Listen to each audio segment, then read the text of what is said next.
Welcome to Dr. Charles Speaks, a podcast for now. You've joined us for a special series of transformational talks, selected exclusively from Dr. Charles's corporate success calls. The 15-minute calls are designed to encourage leaders, activate your thought life, and prepare you for the challenges ahead. Dr. Charles joins every call with a blend of his personal experiences, his expertise as a John Maxwell certified mentor and coach, and of course, his more than 30 years of exceptional experience in both corporate America and ministry. Get motivated with Dr. Charles Speaks, a transformational talk from the Red Line on today's podcast, inspiring excellence and generating results. Good day, my friends. Let's make it a great day today. This is Dr. Charles, the Red Line Corporate Success Call. And of course, you already know this call is designed to start your week off on a positive note. And so on this day, I want to talk about the power of positive leadership. I've been reading the book by John Gordon. He's the author and writer of The Energy Bus. And I've been engaged in this particular reading, The Power of Positive Leadership. And so I thought I would begin to talk about that and join in on the discussion, because positive leaders, there's something about them that makes a difference in what they're doing to bring the team together. And so when I think about this particular subject that I want to talk about, I want to dive in on three components, and that is positive leaders, they confront, they transform, and they remove negativity. And that's what it's all about in dealing with situations that may be under the surface or things that you just simply ignore. If you do nothing, nothing will change. And so as leaders, we must have that sixth sense to sense something is not quite right, and to be able to listen to other leaders on the team, to their feedback and to the insights that perhaps they can bring and share with you to give you what may be going on that you may not be aware of. And so when it comes to confronting, it's not always confronting and going back at somebody with the same energy, negativity. It's really about dealing with it in true transparency and dealing with it to the point where you're looking for solutions that are going to bring things together. You know, one of the things that I do outside of talking a lot, I have an opportunity to minister to people and have had opportunity to counsel with couples in the past. And they come to the counselor not so much to come and tell on each other, but to really express what it is that's on their heart, what it is on their mind. And the role of the counselor is really to listen and make sure that the parties there, that they are hearing each other, and that once they hear each other, that they can determine where are the opportunities to close the gap. But the fact remains that it has to be confronted. And when you think about it, it's not always comfortable. It's not always, a situation where you feel like being vulnerable and just really being honest to yourself and to your significant other that's involved in that particular counseling session.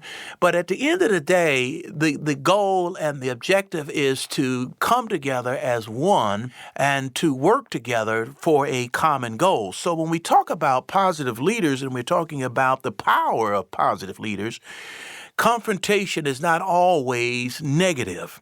And so in that process, there is the opportunity to really learn something and grow from it.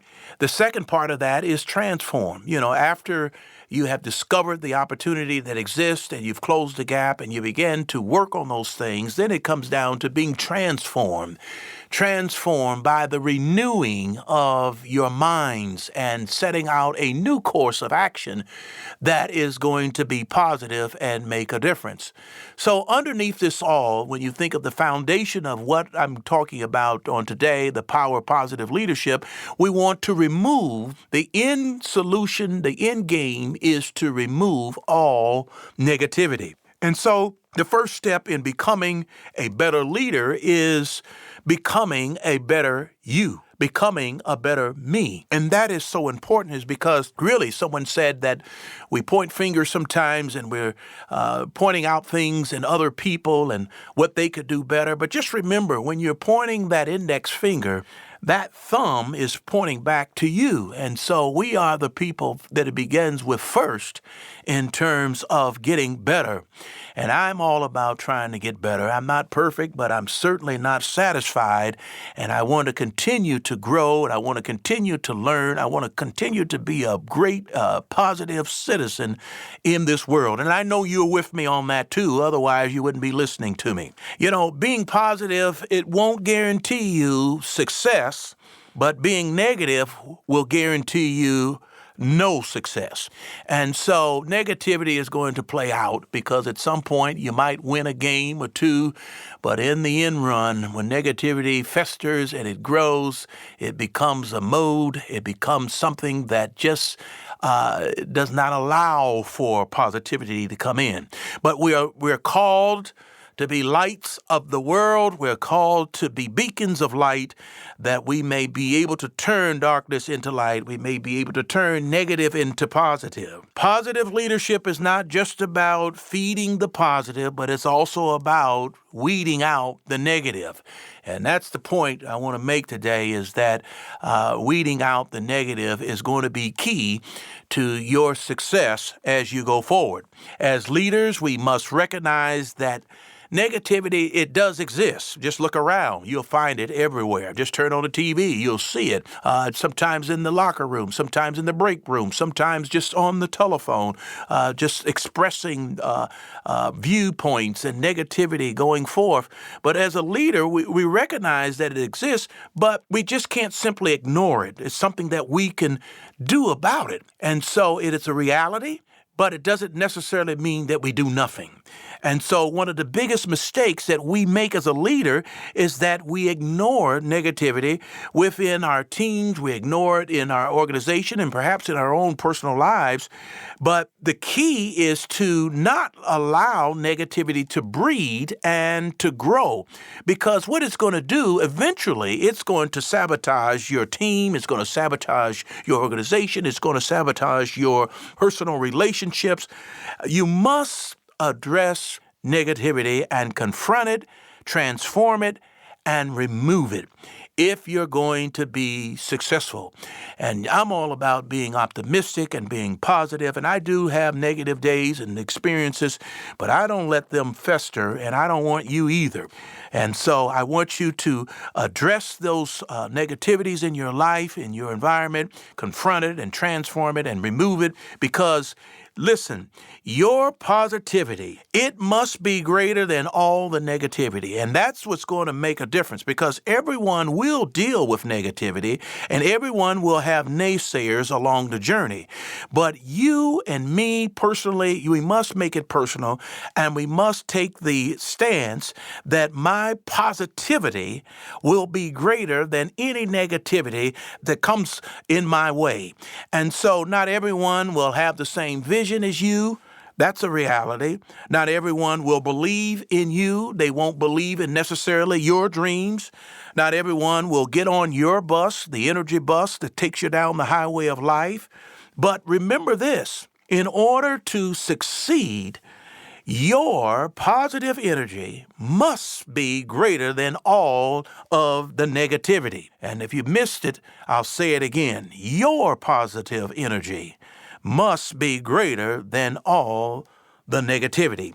Gandhi of India, he said this. This is what he said, and I quote. He says, "I will not let anyone walk through my mind with dirty feet, and neither should you." Someone said that negativity is like a barking dog. It seems powerful, but when you look right in its eyes, it runs away. There are two things that I want to give you today before we close out, and that you've got to be on the watch out for. And one of them is what I call no energy vampires allowed. What do you mean? No energy vampires allowed. You know, when you think about a vampire, what do? They suck the blood out of their victims. And when you hear sometimes things are going great, somebody sucks the energy right out of the room. You could be on a positive roll and then somebody has something negative to say. And so I'm taking an excerpt from John Gordon's book, and he talks about the former UGA coach Mark Richt. He had an artist. What he did was he had an artist draw a large picture of an energy vampire. And this picture was placed on the wall facing the seats where the football players would sit, and they would see this large picture right before them on the wall. It was a picture of an energy vampire. And so it went like this: if a player or even a coach acted like an energy vampire, someone who is sucking the energy out of the room, the team would take his picture from the media guide and they would put it on the wall right there with the energy vampire. And guess what? No one on that team, or no coach on that team, no one wanted to be on that wall. Well, it was a message from the coach to his team that they would all remain and stay positive through their adversities and challenges. This came on the heels of the opening season, having lost the first 2 games and negativity setting in, and naysayers are talking all on the radio and on the internet. What's going to happen to this team? But the coach had the foresight and the insight to bring something tangible to the team, to help the team to see that we were not going to go down the pathway of negativity. Well, I've got news for you. After that, when that picture was there, visible for everyone to see, and no one wanting to have their name or their face attached to that picture of being a vampire energy taker, it worked for the team. And guess what? They went on and they won their next 10 games in a row, and they eventually made it to the SEC championship. So by putting the energy vampire pictures on the wall, we see that the coach was in essence telling the team, he was telling them, we're not going to allow negativity to sabotage our team and our goals. And so that is a key component, is that you must confront, as I said, you must transform, and you must remove negativity. A team that stays positive together, what they're going to do is they're going to win together. They're going to build a winning team. And in order to build a winning team, you must create a positive culture where negativity cannot breed, where it cannot grow, because sooner or later, you're going to have to start confronting, you're going to have to start transforming, you're going to have to start weeding out and removing it from your team. And the stronger and the more positive, contagious that you can bring positivity into your culture, the team will respond in a positive way. But when you feed the positive and you create a culture where energy vampires, they are uncomfortable being negative, guess what's going to happen? They will either change or they're going to walk off the bus themselves. And so the next thing I want to talk about with the little time we have left is the complaining rule. When we talk about the complaining rule, you're not allowed to complain unless you also offer 1 or 2 positive solutions. If you are complaining, you're not showing your team the way forward. Because here's the thing, complaining causes you and your team to focus on everything but being your best. And so I close today with this: positive, high-performing team, they just don't happen by accident. They're built by positive leaders and team members who weed the negative and feed the positive. Because at the end of the day, when you subtract negativity and add positivity to your talent, guess what? The sky is the limit. I want to thank you today for joining me on the Red Line, the Corporate Success Call. Because enough with the negativity, now let's get moving on with positivity. Let's go back to work. You've been listening to Dr. Charles on the Red Line. Thank you for listening to Dr. Charles Speaks. Visit drcharlesred.com for booking info for your ministry, business, or leadership team. Get info about the Red Line, a 15-minute corporate success call each Monday morning with Dr. Charles. Follow Dr. Charles on all social media at Dr. Charles Red. Subscribe to the podcast here for every episode of Dr. Charles Speaks. Thanks for joining us. Like Dr. Charles always says, no matter what, never, never, never give up. Until next time.